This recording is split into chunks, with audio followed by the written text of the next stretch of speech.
crochet cronies, how you doing? My name is Nancy, but my YouTube friends call me Frenchie.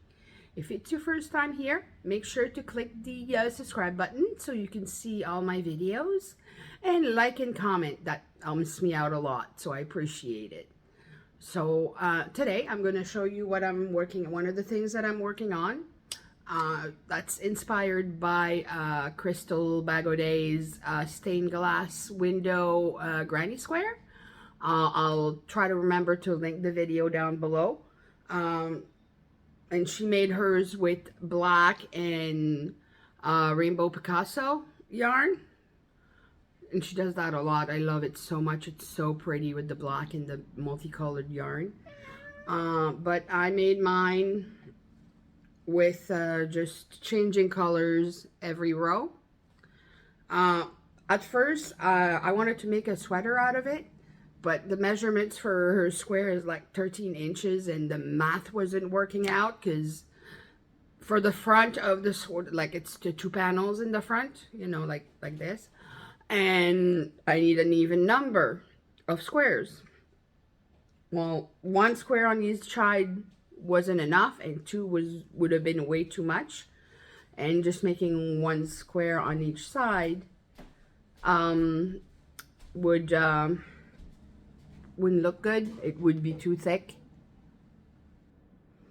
Sorry, had to pause for a second.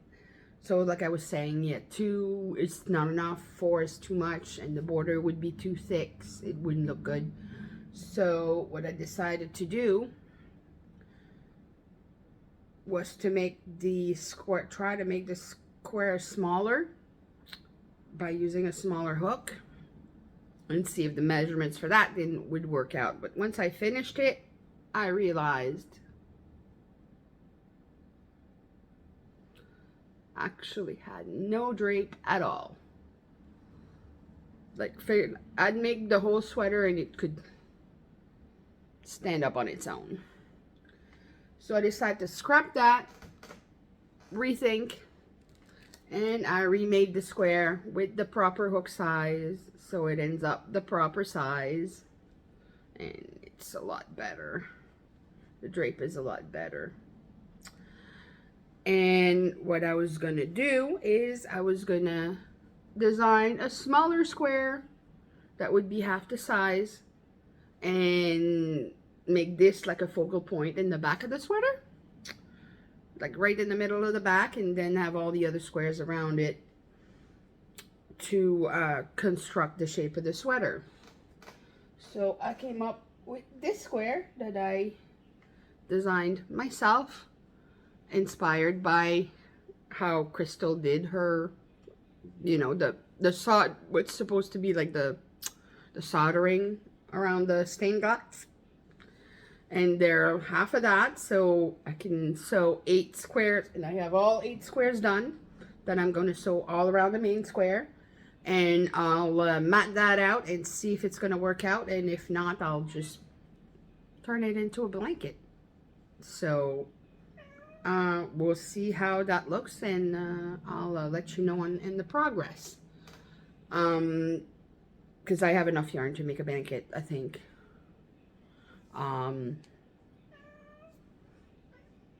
If not, I'll figure something out. And Missy, hey Missy, you won't let me pick you up to say hello, will ya? So that's what I'm working on. And I'm also found a project to make a top for my oldest daughter with the Granny D yarn I won. She loves this color. And look, easy center pull, yay. And that's another one of my favorite account on here. You remember when I said I like the tops that are made by Shenda DIY, and this one is TD DIY. I think I'll find her account and link it below if I remember. So yeah, so that's what I'm working on right now, and I guess I'll see you next time. Au revoir.